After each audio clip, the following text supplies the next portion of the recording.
Hey everyone, how are you all doing? I hope all of you are doing great. Today in this video, we are going to cover the chapter number 4 of your science textbook for class 6 Curiosity. The chapter name is Exploring Magnets. So let's get started. Reshma lives in a coastal town of Kerala and is very fond of writing short stories. Her grandmother loves listening to her stories, so Reshma was writing a new story to share with her grandmother on her 60th birthday. ये रेशमा है, एक बच्ची के बारे में बताया हुआ है जो केरला के कोस्टल टाउन में रहती है और जिसे शॉर्ट स्टोरीज़ लिखना बहुत पसंद है। और उसकी दादी भी उसकी शॉर्ट स्टोरीज़ बहुत अच्छे से सुनती है, उन्हें बहुत पसंद है उसकी शॉर्ट स्टोरीज सुनना। तो इसलिए रेशमा की दादी का अब 60th बर्थडे है और उसके लिए वो उनके लिए एक नई स्टोरी लिख रही है। The story was based on a ship carrying spices from Kerala for trade in the old days. ठीक है, जो स्टोरी है वो जो इस बार लिख रही है वो किस चीज़ पर बेस है? जो पुराने टाइम में केरला से स्पाइसेस लेकर जाए जाते थे शिप के थ्रू। ठीक है, Reshma was aware that in those days the sailors use stars to find directions at night. Reshma को पता था कि उस टाइम जो जहाज के नाविक होते थे, सेलर्स होते थे, वो सितारों का यूज़ करते थे डायरेक्शंस का पता करने के लिए ना। बट इन हर स्टोरी, लेकिन उसकी स्टोरी में अ सिचुएशन अरोज, एक सिचुएशन होती है where in the sailors got caught in a storm with an overcast sky, जहाँ पर जो सेलर्स होते हैं वो एक तूफान में फंस जाते हैं। And stars were not visible, और सारा का सारा आसमान बादलों से ढका हुआ था और स्टार्स भी नहीं दिखाई दे रहे थे।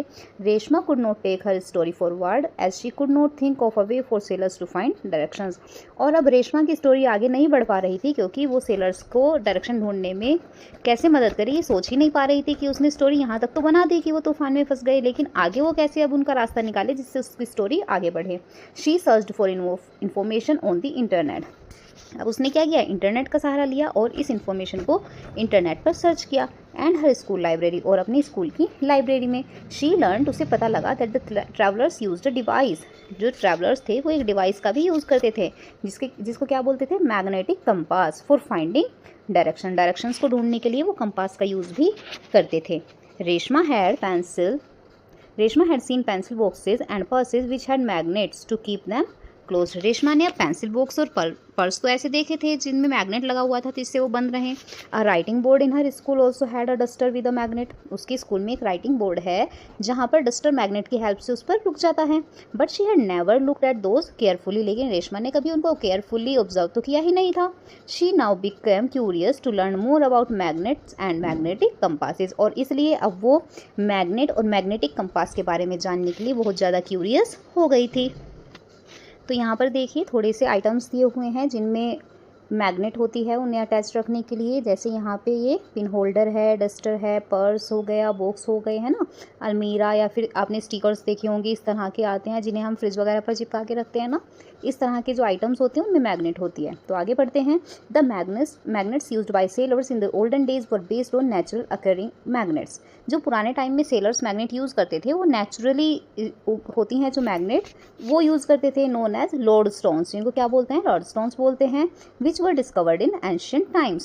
Later on, धीरे धीरे बाद में people found out that magnets could also be made from pieces of iron. धीरे धीरे लोगों ने ये भी पता लगा लिया कि जो मैग्नेट होती है वो आयरन के पीसेस से भी बनाई जा सकती है। Nowadays, तो इसलिए आजकल we have magnets made of different materials. इसलिए आजकल मैग्नेट्स अलग अलग मटेरियल्स की बनी हुई मिलती हैं। The magnets that you find in your school laboratory and those used in pencil boxes, stickers, toys are all artificial magnet. जितनी भी मैग्नेट्स आपने अपने स्कूल की लेबोरेटरी में या फिर पेंसिल बॉक्स में, पर्स में, स्टिकर्स में, टॉयज़ में देखी हैं वो सब आर्टिफिशियल मैग्नेट होती हैं। The magnets can be of various shapes, some of which are shown in figure 4.2। Magnets अलग अलग शेप की होती हैं जिनमें से कुछ फिगर नंबर 4.2 में दिखाई गई हैं। ये देखिए यहाँ पर मैग्नेट्स दिखाई हुई हैं। तो ये है बार मैग्नेट जो बार की शेप की होती है, U shaped magnet, ring magnet, ठीक है, अलग अलग ओवल शेप की भी मैग्नेट्स आती हैं, स्क्वायर शेप की भी मैग्नेट्स। आजकल तो जिस शेप की आप चाहें उस शेप की मैग्नेट्स आपको मिल जाएंगी। आगे देखते हैं magnetic and non magnetic materials. ये कौन से मटेरियल्स होते हैं इनके बारे में जानेंगे। चलिए, लेट्स एक्सप्लोर। सबसे पहले एक्टिविटी 4.1 दी हुई है, collect a few objects made of different material and also a magnet. अब आपने क्या करना है एक्टिविटी करने के लिए कि अलग अलग मटेरियल से बने हुए ऑब्जेक्ट्स को इकट्ठा करना है और एक मैग्नेट भी लेकर आनी है। प्रेडिक्ट, अब अंदाज़ा लगाइए कि इनमें से कौन सा ऑब्जेक्ट है जो मैग्नेट से चिपक जाएगा। Right your prediction in table 4.1 और अपनी प्रेडिक्शंस को टेबल 4.1 में लिखिए। Now hold a magnet in your hand. अब अपने हाथ में एक मैग्नेट पकड़िए and bring it near the object one by one. और अब हर ऑब्जेक्ट के पास लाकर देखिए और बताइए कि इनमें से कौन सी जो ऑब्जेक्ट है वो मैग्नेट से चिपक गई। ओके, यहाँ पर देखिए काफ़ी सारे आइटम्स बताए हुए हैं कि आप इन्हें भी इकट्ठा कर सकते हैं क्योंकि आपके घर में ही मिल जाएंगे आसानी से, जिनमें से ये कार्डबोर्ड है, कील है, पिन है ना, वायर, की, शार्पनर, ये सब आप इकट्ठे कर सकते हैं और फिर इनसे आप एक्टिविटी करेंगे। तो चलिए आगे देखते हैं। अब यहाँ पे दिया हुआ है रिकॉर्ड योर ऑब्जर्वेशंस, जो हमने पढ़ा था कि आपको सब कुछ इकट्ठा करना है। जैसे नेम ऑफ द ऑब्जेक्ट दिया हुआ है, पेंसिल, इरेजर, है ना, ये किस मटेरियल से बनी हुई है, पेंसिल किस मटेरियल से बनी होती है, वुड से, और इरेजर रबर से। अब आपने प्रेडिक्शन लिखनी है, क्या मैग्नेट इससे चिपक सकती है? तो वुड से तो नहीं चिपकेगी, हमें पता है, रबर से भी नहीं चिपकेगी। ऑब्जर्वेशन करके देखेंगे, मतलब हम मैग्नेट को इनके पास ला के देखेंगे कि ये चिपकेगी या फिर नहीं चिपकेगी। तो ये टेबल मैंने यहाँ पे फिल की है, आप देख सकते हैं। नेम ऑफ द ऑब्जेक्ट, ये दो ऑब्जेक्ट्स के नाम यहाँ पर दिए हुए हैं। Pencil and eraser would say बने हुए होते हैं, रबर से बने हुए होते हैं। तो यहाँ पे प्रेडिक्शन हमने अंदाज़ा लगाया था कि नहीं चिपकेंगी, है ना, और रबर का भी अंदाज़ा लगाया कि ये नहीं चिपकेगी। फिर हमने ऑब्जर्व किया मैग्नेट को इनके करीब लाकर, तो ये नहीं अट्रैक्ट हुए मैग्नेट की साइड। ठीक है, फिर हम बुक को देखते हैं। बुक पेपर की बनी हुई होती है और ये भी ना ही तो हमने प्रेडिक्ट किया था और ना ही ये अट्रैक्ट हुई मैग्नेट की तरफ। अब देखते हैं पेंसिल की लीड। आपकी पेंसिल में जो ग्रेनाइट की पेंसिल होती है ना, उसके बीच में जिससे आप लिखते हैं पेंसिल लीड, वो ग्रेनाइट की बनी हुई होती है। तो हमने सोचा था कि ये भी नहीं चिपकेगी, लेकिन ये अट्रैक्ट हुई मैग्नेट की साइड। ओके, फिर हम स्टील का ग्लास लेके देखते हैं। स्टील ग्लास किससे बना हुआ होता है? स्टील से। और हमने सोचा था कि हाँ ये उसकी तरफ अट्रैक्ट हो जाएगी और ये हुई भी। फिर हमने यहाँ पे की ली है कि आयरन की बनी हुई होती है और आयरन भी मैग्नेट के साथ अट्रैक्ट करता है। तो हमने प्रेडिक्ट किया था कि ये अट्रैक्ट होगी और ये हुई भी। ठीक है, तो इस तरह से ये टेबल आपको कंप्लीट करनी है। आपको और भी आइटम्स पता हो तो आप आगे इसमें लिख सकते हैं। अब आगे देखते हैं, was your prediction correct for all objects? क्या आपकी जो प्रेडिक्शन आपने अंदाज़ा लगाया था वो सब ऑब्जेक्ट्स के लिए सही थी? Which material stuck to the magnet? कौन कौन सी मटीरियल्स मैग्नेट से स्टक हुए? What conclusion can you draw? और आप इससे क्या कंक्लूजन निकाल सकते हैं? Do this activity we find out that some of the objects were attracted to the magnet and stuck to it while others were not. तो इस एक्टिविटी से हमने पता लगाया कि कुछ ऑब्जेक्ट्स थे जो मैग्नेट के साथ अट्रैक्ट हुए और इस पर चिपक गए, जबकि दूसरे नहीं हुए। Materials which are attracted towards a magnet are called magnetic materials. तो ऐसे मटीरियल्स जो मैग्नेट की तरफ अट्रैक्ट होते हैं मैग्नेटिक मटीरियल्स कहलाते हैं। The metal iron is a magnetic material. तो सबसे कॉमन जो मैग्नेटिक मटेरियल होता है वो क्या होता है? आयरन होता है, क्योंकि आजकल की जो आर्टिफिशियल मैग्नेट्स होती हैं वो आयरन की ही बनी हुई होती हैं। Nickel and cobalt are other materials that are also magnetic. Nickel और कोबाल्ट भी मैग्नेटिक मटेरियल होते हैं। Some of their combination with other metals are also attracted towards magnet. अब इनसे मिलाकर इनके कॉम्बिनेशन से जो भी चीज़ें बनाई जाती हैं, दूसरे मेटल्स बन जाते हैं, वो सब भी मैग्नेट की तरफ अट्रैक्ट होते हैं। The materials which are not attracted towards a magnet are called non magnetic materials. ऐसे मटीरियल्स जो मैग्नेट की तरफ अट्रैक्ट नहीं होते हैं उन्हें नॉन मैग्नेटिक मटीरियल्स बोलते हैं। Which materials listed in table 4.1 were found to be non magnetic? अब आप 4.1 टेबल में देखिए जो हमने फिल की थी कि उसमें कौन कौन से जो मटीरियल थे वो नॉन मैग्नेटिक थे। ठीक है, यहाँ पे क्वेश्चन दिया गया है, do all parts of a magnet attract magnetic materials equally? क्या किसी मैग्नेट के सभी पार्ट मैग्नेटिक मटीरियल्स मैग्नेट की तरफ एक समान रूप से अट्रैक्ट होते हैं? अब मैग्नेट में पोल्स होते हैं। तो एक्टिविटी 4.2 देखते हैं। Let us investigate. Spread some iron filings very small pieces of iron on a sheet of paper. एक पेपर की शीट पर आयरन के पीसेज को फैला देना है। Place a bar magnet over them, और उनके ऊपर मैग्नेट बार डाल देनी है। Tap the paper and observe carefully what happen to the iron filings.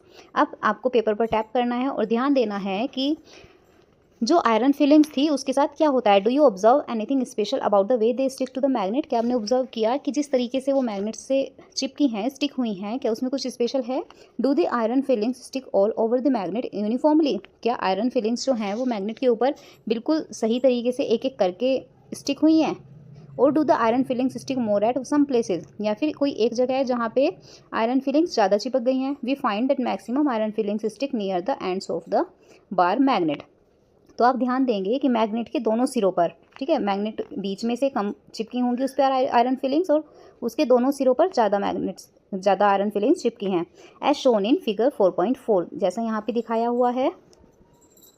तो इसमें यहाँ पर बीच में कम आयरन फिलिंग्स है, जबकि इसके दोनों सिरों पर बहुत ज़्यादा आयरन फिलिंग्स चिपक गई हैं। While a very few iron fillings stick at the remaining part of the magnet.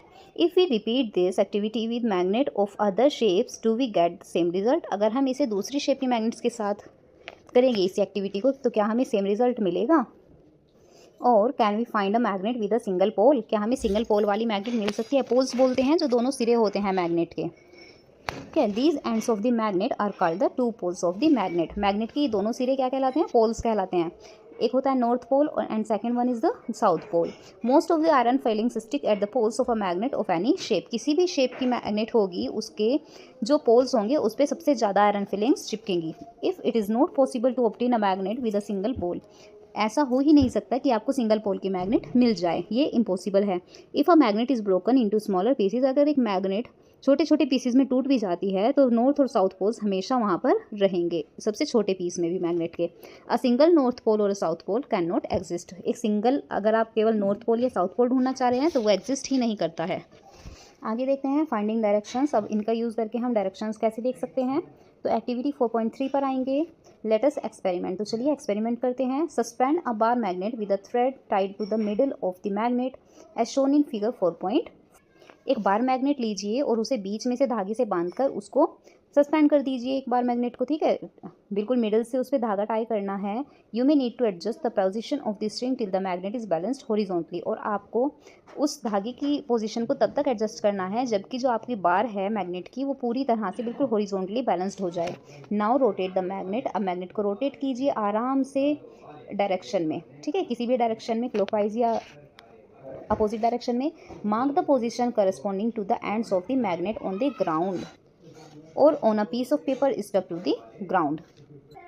Now join these 2 points on the ground with a line. अब जो ग्राउंड पे आपकी लाइन है उसको, उस पर ये दोनों पॉइंट्स को ज्वाइन कर दीजिए। This line indicates direction along this the magnet come to rest. अब ये जो आपकी मैग्नेट जहाँ पे जाके रुकेगी उससे आप डायरेक्शन का अंदाज़ा लगाएंगे। Now again rotate the magnet by giving a gentle push at its one end and wait till it comes to rest। अब दोबारा से मैग्नेट को एक पुश दीजिए और इसे फिर से रुकने दीजिए। Does the magnet rest along the same line? क्या मैग्नेट सेम लाइन की तरफ रुकी है? अब आपको ये ऑब्जर्व करना है। यहाँ पे देखिए लड़की क्या सोच रही है। What direction does this line indicate along which the magnet rest?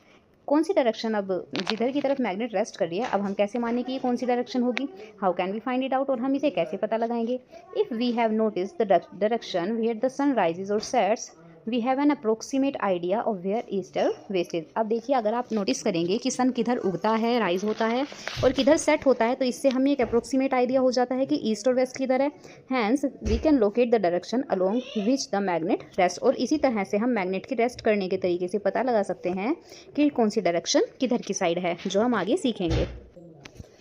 Generally a freely suspended magnet comes to rest along the north south direction. अब आप ऑब्जर्व करके देखिए कि जब आप एक मैग्नेट को घुमाते हैं तो ये किस डायरेक्शन में रेस्ट करती है? हमेशा नॉर्थ और साउथ डायरेक्शन में रेस्ट करेगी।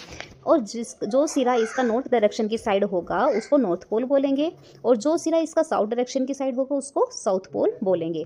अ freely suspended magnet rest along the north south direction because our earth itself behaves like a giant magnet. अब जो हमारी मैग्नेट है वो नॉर्थ साइड डायरेक्शन की साइड क्यों रुकती है, उधर रेस्ट ही क्यों करती है? क्योंकि हमारी जो अर्थ है वो खुद एक बहुत बड़े मैग्नेट की तरह वर्क करती है। Repeat this activity with a small iron bar in place of the bar magnet. अब आप बार मैग्नेट को तो हटा दीजिए, उसकी जगह पे एक छोटी सी आयरन बार लगाइए। वो डू यू ऑब्जर्व? अब आप क्या ऑब्जर्व कर रहे हैं? Does it always rest along north south direction? क्या ये हमेशा नॉर्थ साउथ डायरेक्शन में रुक रही है? नहीं, ये नहीं रुकेगी। It can rest along any direction, ये किसी भी डायरेक्शन में रुक सकता है। दिस इम्प्लाइज, इससे हमें पता चलता है that only magnet rest along north south direction, की केवल मैग्नेट ही होती हैं जो नॉर्थ साउथ डायरेक्शन में रेस्ट करती हैं। This activity provides us with a way to test whether a piece of metal is a magnet और नॉट। इस एक्टिविटी से हम ये भी पता कर सकते हैं कि एक पीस ऑफ मेटल है वो मैग्नेट है या नहीं है। The property of a freely suspended magnet to always rest along the north south direction is used to find directions। और इसी तरह से जब हमारी मैग्नेट केवल नॉर्थ साउथ डायरेक्शन में ही रुकेगी, इसी तरह से हम डायरेक्शंस का पता करते हैं। बेस्ड ऑन दिस, और इसी को आधार बनाते हुए एक स्मॉल डिवाइस बनाया गया जिसे मैग्नेटिक कंपास बोलते हैं। Was developed in the old days for finding directions. अब पुराने लोगों ने क्या किया कि उन्हें पता था कि मैग्नेट हमेशा नॉर्थ और साउथ में रुकेगी, तो उन्होंने एक छोटा सा ऐसा कंपास बना दिया जिससे उन्हें ये पता चल जाएगा कि नॉर्थ किधर है और साउथ किधर है। It has a magnet in the shape of a needle. अब इसमें क्या होता है कि मैग्नेट को नीडल की शेप में बना दिया जाता है, विच कैन रोटेट फ्रीली, जो बिल्कुल आराम से बिल्कुल फ्रीली घूम सकती है। The needle of a magnetic compass indicates the north south direction. और ये जो मैग्नेटिक कंपास की नीडल होगी नॉर्थ साउथ डायरेक्शन को हमें इंडिकेट करती है। The compass is kept at the place where we wish to know the direction. Compass को हम उस जगह पे रख देते हैं जहाँ पे हमें डायरेक्शन का पता करना होता है। और कुछ टाइम बाद the needle comes to rest in the north south direction. जो नीडल है वो नॉर्थ साउथ डायरेक्शन की साइड रुक जाएगी। The compass box is then gently rotated until the north south marked on the dial are aligned with the needle. और तब तक compass box तब तक रोटेट होता रहेगा जब तक कि नॉर्थ साउथ डायरेक्शंस की जो नीडल है नॉर्थ साउथ में बिल्कुल पूरी तरह से नहीं रुक जाती। Now all directions at that place are indicated on the dial. और सभी डायरेक्शंस डायल पैड पर इंडिकेट दी हुई होती हैं। जैसे आप यहाँ पे देख सकते हैं इस पिक्चर में, इधर ईस्ट है, इधर वेस्ट है ना, इधर नॉर्थ है, इधर साउथ हो गया। ओके, तो इस हिसाब से अंदाज़ा लगाया जा सकता है। अब आगे बढ़ते हैं, मोर टू नो में देखते हैं क्या है। A magnetic compass is usually a small circular box with a transparent cover on it. Magnetic compass usually एक सर्कुलर बॉक्स है, सर्कुलर शेप का एक बॉक्स है जिसके ऊपर ट्रांसपेरेंट कवर होता है। The magnet in the shape of a needle is mounted on a pin standing on the bottom of the box. और मैग्नेट इसमें नीडल की शेप में बॉक्स की बॉटम में लगा दी गई है। This needle is balanced on the pin in such a manner that it can move around this point easily, that is it can rotate freely। और नीडल कुछ इस तरह से बैलेंस की हुई है पिन के साथ कि ये आराम से बिल्कुल फ्री होकर घूम सकती है। The end of the needle which rest in the north direction is usually painted red. और नीडल का वो सिरा जो नॉर्थ डायरेक्शन में रुकेगा उस पर रेड पेंट हुआ होता है। बिलो द नीडल के नीचे की तरफ there is a dial with direction marked on it. एक डायल होता है जिसपे अलग अलग डायरेक्शंस लिखी हुई होती हैं। How can we make our magnetic compass. हाँ, अब हम अपनी मैग्नेटिक कंपास खुद से कैसे बना सकते हैं, तो चलिए हम भी अपनी मैग्नेटिक कंपास बनाना ट्राई करते हैं। यहाँ पे एक्टिविटी 4.4 दी हुई है, लेट अस कंस्ट्रक्ट। तो चलिए बनाते हैं। कलेक्ट फ्यू मटेरियल्स, थोड़े मटेरियल आपको इकट्ठे करने पड़ेंगे, जैसे कॉक piece, iron sewing needle, a permanent bar magnet, a glass bowl and water. Okay, now place the iron sewing needle on a wooden table पर रखिए आयरन सीविंग नीडल जो होती है। Then keep any one pole of the magnet at one end. Magnet का एक pole, एक सिरा एक तरफ रखिए। Move the magnet over the needle along its length as shown in figure 4.7a। देखिए यहाँ पर ये दिया हुआ है कि नीडल के ऊपर मैग्नेट की बार रख रहे हैं ना, इसी तरह से बिल्कुल आपको मूव करनी है मैग्नेट को, बिल्कुल ऐसे जैसे जिस एरो में दिखाया हुआ है इसी एरो में ऐसे करके, फिर ऊपर की साइड, फिर वापस से इसके सिरे की साइड लिफ्ट इट अप। अब इसे उठा लीजिए। Bring the same pole of the magnet you started with to the same end of the sewing needle from which you begin. अब जो सिलाई मशीन वाली सुई होती है, सिलाई वाली सुई होती है, वहाँ से मैग्नेट जहाँ से आपने स्टार्ट किया था बिल्कुल उसी पोल पर वापस ले आइए। And repeat the previous step, और इसी स्टेप को रिपीट कीजिए कम से कम 30 से 40 बार। ब्रिंग सम आयरन फिलिंग्स और steel pins near the needle. अब इस नीडल के आसपास कुछ आयरन फिलिंग्स या फिर स्टील के पिंस लेकर आइए। इफ़ द पिन और iron filings are attracted to the needle, अगर इस ये नीडल जो है वो अट्रैक्ट करने लग जाती है पिन को या आयरन फिलिंग्स को, तो इसका मतलब है कि ये एक मैग्नेट बन गई है, यानी कि एक सुई को मैग्नेट बनाने की प्रक्रिया है। आप ऐसे किसी भी सुई को मैग्नेट बना सकते हैं। Pass this needle through the cork horizontally. अब हॉरिजॉन्टली रखिए इस नीडल को कॉर्क में। Float the cork in a glass bowl filled with water. अब एक कांच के ग्लास जिसमें पानी भरा हुआ है उसमें इसको फ्लोट करवाना है। Okay, such that the needle always remain above the level of water.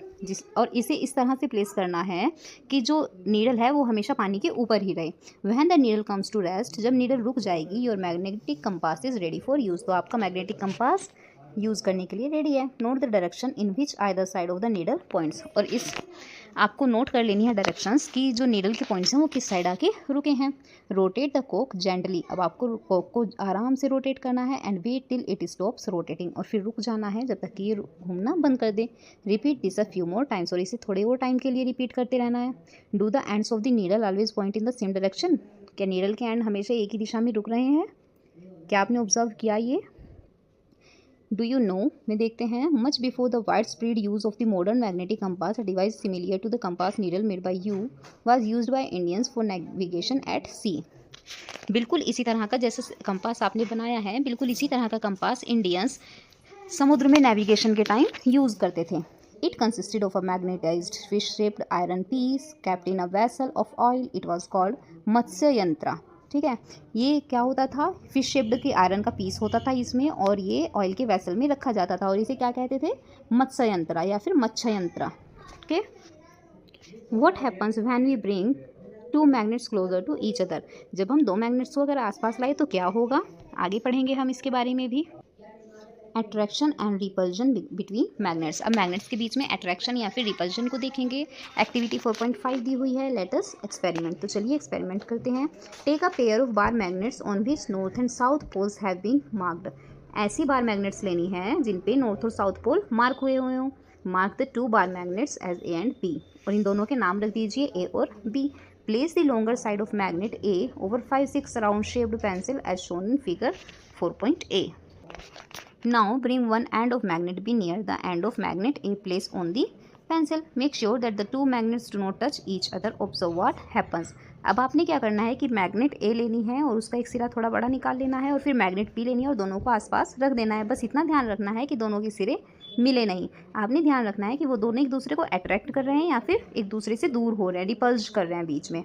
Next bring the other end of magnet be near the same and. अब मैग्नेट बी को घुमा कर उसका दूसरा वाला जो एंड है वो फिर से मैग्नेट ए की साइड लेकर आइए और बताइए कि अब क्या हुआ, है ना। आपको ये सब ऑब्जर्व करना है। What do these observation suggest, और हमें इन ऑब्जर्वेशन से क्या पता चलता है। देखिए बिल्कुल इस तरह से यहाँ पर मैग्नेट ए है, इसका नाम हमने मैग्नेट ए रखा और ये मैग्नेट बी रखी। पेंसिल्स हैं, हमने थोड़ी सी पेंसिल ली 4-5 और उनके ऊपर एक सिरा थोड़ा बाहर निकाल लिया। अब मैग्नेट बी को उसके पास लेकर जाना है, तो हम देखेंगे कि क्या होगा। जबकि मैग्नेट ए, अब यहाँ पे हमने इसको घुमा दिया मैग्नेट बी को, ठीक है। मैग्नेट ए ऐसे की ऐसे ही है, तो अब देखना है कि अब क्या होगा, ठीक है। इस तरह से हमें ऑब्जर्वेशंस लेनी है। यू विल सी, आप ध्यान देंगे, that unlike poles of two magnets, दो मैग्नेट्स के अपोजिट जो पोल्स होते हैं, that is the north pole of one magnet, एक मैग्नेट का तो नॉर्थ पोल और दूसरी मैग्नेट का साउथ पोल एक दूसरे को अट्रैक्ट करते हैं।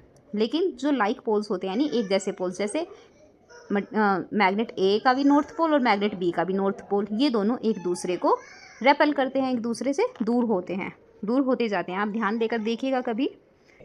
Now repeat the activity by using an iron bar in place of one of the magnet. अब आपने क्या करना है कि आपने ध्यान दिया कि जब एक जैसे सिरे होते हैं तो वो एक दूसरे से रेपल करते हैं, जबकि अपोजिट सिरे होने पर, नॉर्थ और साउथ होने पर, वो एक दूसरे की तरफ अट्रैक्ट होते हैं। अब आपको क्या करना है कि इनमें से एक मैग्नेट को हटाकर उसकी जगह पे आयरन बार रखनी है। What do you observe this time, इस बार आप क्या ऑब्जर्व कर रहे हैं? यू विल फाइंड, आपको पता चलेगा कि दोनों ही सिरे आयरन बार को अट्रैक्ट कर रहे हैं, है ना, चाहे वो नॉर्थ पोल हो या फिर साउथ पोल हो। फ्रॉम दिस एक्टिविटी से we find that a magnet can be identify by its property of repulsion, कि मैग्नेट में को और पहचान कैसे की जा सकती है, इसकी रिपल्जन की प्रॉपर्टी के थ्रू। रिपल्जन मतलब एक दूसरे से अलग जाने की क्वालिटी। ओके, एक्टिविटी 4.6 दी हुई है, लेट अस एक्सपेरिमेंट। एक और एक्सपेरिमेंट करके देखते हैं। Take a magnetic compass and a bar magnet. क्या क्या लेना है आपको? एक मैग्नेटिक कंपास लेनी है और एक बार मैग्नेट लेनी है। Place the magnetic compass over a horizontal surface and wait for its needle to come rest. Magnetic compass को ज़मीन पर या फिर किसी हॉरिजॉन्टल प्लेस पर रख दीजिए और इसकी सुई को रुकने तक वेट कीजिए। Now slowly bring north pole of the bar magnet close to the north pole of the compass needle as shown in figure 4.8। जैसे यहाँ पे दिखाया हुआ है, इसका नॉर्थ पोल किधर साइड है, ये रहा इसका नॉर्थ पोल कंपास का। तो आपको क्या करना है कि जो बार मैग्नेट है उसके नॉर्थ पोल को नॉर्थ पोल की साइड लेकर जाना है ना। तो आप क्या देखेंगे, डज द नीडल डिफ्लेक्ट, क्या नीडल डिफ्लेक्ट करती है, और अगर करती है तो किस डायरेक्शन में करती है। और इसी स्टेप को अब आपको साउथ पोल की साइड भी करना है, बिल्कुल ऐसे ही जैसे आपने किया। यहाँ से बार मैग्नेट का इधर साउथ पोल था और इधर की साइड नॉर्थ पोल था। अब की बार इसको पलट कर सेम ऐसे ही आपको ऑब्जर्व करना है। तो आप बताएंगे कि आपने क्या ऑब्जर्व किया है। अब आप देखेंगे कि when the north pole of a magnet is brought closer to the north pole of the compass needle, जब मैग्नेट का बार मैग्नेट जो थी उसका नॉर्थ पोल कंपास के नॉर्थ पोल के पास लाते हैं तो इसकी जो सुई है वो आगे बढ़ती जाती है, दूर होती जाती है, मूव्स अवे होती है। और जब साउथ पोल मैग्नेट का नॉर्थ पोल के क्लोज लाया जाता है तो ये पास पास हो जाती हैं, यानी एक दूसरे की तरफ अट्रैक्ट होने लग जाती है। अब ये लड़की सोचिए, suppose we place a piece of wood between the compass needle and the magnet, अगर हम इन दोनों के बीच में एक वुड का पीस रख दे तो क्या होगा? Will this affect the reflection of the compass needle, क्या इससे कंपास नीडल पे कोई असर पड़ेगा? तो ये अभी रख के देखेगी, ऐसे तो मानने वाली नहीं है, आपकी तरह है बिल्कुल। लेट अस इन्वेस्टिगेट, तो चलिए देखते हैं। बिल्कुल सेम ऐसे ही किया है यहाँ पर इसने, compass needle and a magnet with a piece of wood in between, यहाँ पे ये कंपास मैग्नेट है और ये बार मैग्नेट है और इनके बीच में वुड का टुकड़ा रख दिया है। रिपीट द फर्स्ट और सेकंड पार्ट ऑफ एक्टिविटी 4.6 के बिल्कुल सेम ऐसे ही करना है। पहले नॉर्थ पोल को इधर रखना है और फिर साउथ पोल को अपोजिट साइड में रखना है। Without disturbing the bar magnet को बिना डिस्टर्ब किए और बिना ही मैग्नेट कंपास को भी डिस्टर्ब नहीं करना है। Place a piece of wood between them, इन दोनों के बीच में वुड का पीस रख देना है। Perpendicular at the table as shown in figure 4.10, बिल्कुल इसी तरह से। ओके, अब आगे बताइए, is there any effect on the deflection of compass needle due to the piece of wood, क्या वुड के पीस की वजह से जो कंपास नीडल है उसमें कोई इफेक्ट आया है उसके डिफ्लेक्शन में? और अगर आया है तो उसको रिकॉर्ड कीजिए। Repeat the process by replacing the piece of wood with a cardboard sheet. अब इसी प्रोसेस को रिपीट कीजिए, वुड की जगह पे इस बार कार्डबोर्ड शीट रख के दीजिए, प्लास्टिक शीट रखिए या फिर थिन ग्लास शीट रखिए, इस तरह के सामान रख के ऑब्जर्व कीजिए कि कुछ चेंज आते हैं या नहीं आते हैं और उन्हें इस टेबल में फिल कर देना है। Observing the effects of magnet through non magnetic materials, ठीक है। तो यहाँ पे ये पहले वुड रखी, फिर कार्डबोर्ड रखा, फिर प्लास्टिक रखा, फिर ग्लास रखा और फिर हमें बताना है कि इससे कुछ अंतर आया या नहीं आया, कोई इफेक्ट पड़ा है या फिर नहीं पड़ा है। You would observe, अब ऑब्जर्व करेंगे that there is no appreciable change in the deflection of the needle when a sheet of any of the above material is placed। अब देखेंगे कि इनमें से, इन चारों में से किसी भी मटेरियल की शीट अगर हम बीच में रखते हैं तो नीडल के डिफ्लेक्शन पे कोई अंतर नहीं पड़ेगा। Between the magnet and the compass needle, therefore we can conclude that the magnetic effect can act through non magnetic materials. तो इससे हम किस कंक्लूजन पर पहुंचते हैं कि जो मैग्नेटिक इफेक्ट है वो नॉन मैग्नेटिक मटेरियल्स के आर पार भी काम करता है। तो यहाँ पे हमारी ऑब्जर्वेशन इस हिसाब से क्या रही, यहाँ पर भी कोई अंतर पड़ा नहीं पड़ा, यहाँ पर भी नहीं पड़ा, यहाँ पर भी नहीं पड़ा और यहाँ पर भी नहीं पड़ा, किसी के थ्रू कोई अंतर नहीं पड़ा है। Now fun with magnets activity 4.5 है, इसे देख लेते हैं। आफ्टर लर्निंग अबाउट मैग्नेट्स, अब मैग्नेट्स के बारे में जानने के बाद Reshma was excited and decided to set up some fun activities using magnets at her school fair. Reshma काफ़ी एक्साइटेड थी और उसने डिसाइड किया कि जो स्कूल फेयर होगा उसमें वो कुछ मैग्नेट का यूज़ करके कुछ फन एक्टिविटीज़ करेगी। Okay, can we make a garland, क्या हम मैग्नेट का यूज़ करके गार्लैंड बना सकते हैं? Magnets can move some objects without touching them, magnets कुछ ऑब्जेक्ट्स को बिना उन्हें छुए भी घुमा सकते हैं। इज़ दैट नॉट अमेजिंग, क्या ये अमेजिंग नहीं होगा? तो देखिए यहाँ पे ये गार्लैंड बनाई हुई है, मैग्नेटिक गार्लैंड है ना, मैग्नेट का यूज़ करके इन्होंने यहाँ पे ये गार्लैंड बन गई है।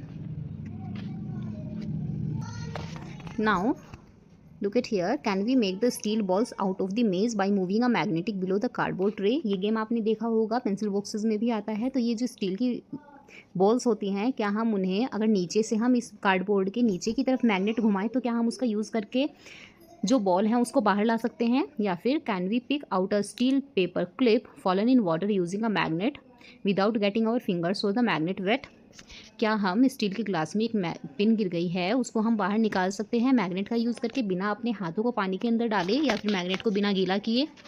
तो करके देखते हैं, दोनों काम हो जाएंगे, बिल्कुल ईजी है। Will the two cards speed towards each other और run away from each other when brought closer, या फिर इन दोनों कारों में कुछ अंतर पड़ेगा इनकी स्पीड में जब इनके मैग्नेटिक फेसिंग जो है वो एक दूसरे की साइड ही हमने कर दिए हैं। इधर ही नॉर्थ पोल है और इधर की साइड भी नॉर्थ पोल है, दोनों की नॉर्थ पोल इधर की साइड ही लगा दिए हैं। मोर टू नो में देखते हैं, इन सब magnets the north and south poles are marked as north and S. अधिकतर मैग्नेट्स में नॉर्थ और साउथ पोल को कैसे मार्क किया जाता है, एन और एस से। In some other magnets the north pole is indicated by a white dot. कुछ दूसरी मैग्नेट्स में जो नॉर्थ पोल इंडिकेट होता है वो वाइट डॉट से इंडिकेट होता है, जैसे ऊपर वाली इसमें इमेज में जो कार बनाई हुई है ना, वाइट डॉट दिया हुआ है, बिल्कुल ऐसे ही। Sometimes the north pole of a magnet is painted red and south pole is painted blue. और कभी कभी नॉर्थ पोल रेड कलर से पेंट कर दिया जाता है और साउथ पोल को ब्लू कलर से। Now how to keeps the magnet safe. Magnets को सेफ कैसे रखा जाता है। मैग्नेट सेज, मैग्नेट बोलती है, store me properly, keep me in pairs with unlike poles on the same side. मुझे बहुत ध्यान से स्टोर करना चाहिए और मुझे पेयर्स में, जहाँ पर हमारे पोल्स अलग अलग हों, इस तरह से जो अलग अलग पोल्स हैं वो सेम साइड में होने चाहिए, इस तरह से स्टोर करना चाहिए। और हमारे बीच में एक वुड का पीस रख दीजिए। Place 2 pieces of soft iron across the ends, और दोनों एंड्स पर एक एक सॉफ्ट आयरन रख दीजिए। डू नॉट हीट मी और ड्रॉप मी और हैमर मी। ना ही तो मुझे गर्म करना है, ना ही मुझे ऊपर से गिराना है, और ना ही मेरे ऊपर हैमर कर चलाना है, यानी हथौड़ी या फिर कोई भी भारी चीज़ नहीं चलानी है। Do not keep me near mobile phones और रिमोट कंट्रोल्स। और ना ही मुझे मोबाइल फ़ोन और रिमोट कंट्रोल के पास रखना है। क्वेश्चन है, have fun but treat magnets with care. Magnets के साथ फन लीजिए लेकिन उन्हें बहुत ध्यान से रखना भी चाहिए। कि यहाँ पे दिया हुआ है, ये एक मैग्नेट ये रही और एक मैग्नेट ये रही। इसका नॉर्थ पोल इधर है तो साउथ पोल इधर रखना है। इसको स्टोर करते टाइम ये चीज़ ध्यान में रखनी है। बीच में इसमें एक कार्डबोर्ड का यूज़ करना है और दोनों सिरों पर स्टील की बारीक प्लेट का या फिर कोई भी इस तरह का सॉफ्ट आयरन के पीस का यूज़ करना है। इससे आपकी मैग्नेट हमेशा सुरक्षित रहेगी। अब आगे देखते हैं कीवर्ड्स की हुई। यहाँ पर बच्चों आपका चैप्टर कंप्लीट होता है। इसकी जो बुक एक्सरसाइज है और क्वेश्चन आंसर है वो हम नेक्स्ट वीडियो में करेंगे। आई होप आपने पुरानी सभी वीडियोस देख रखी होंगी, और अगर आप हमारी वीडियोस को पसंद कर रहे हैं तो please don't forget to like, share and subscribe our channel, and please let me know whether you are liking our videos or not in the comment section. Thank you so much. Keep learning with us as we will complete all the subjects of your class.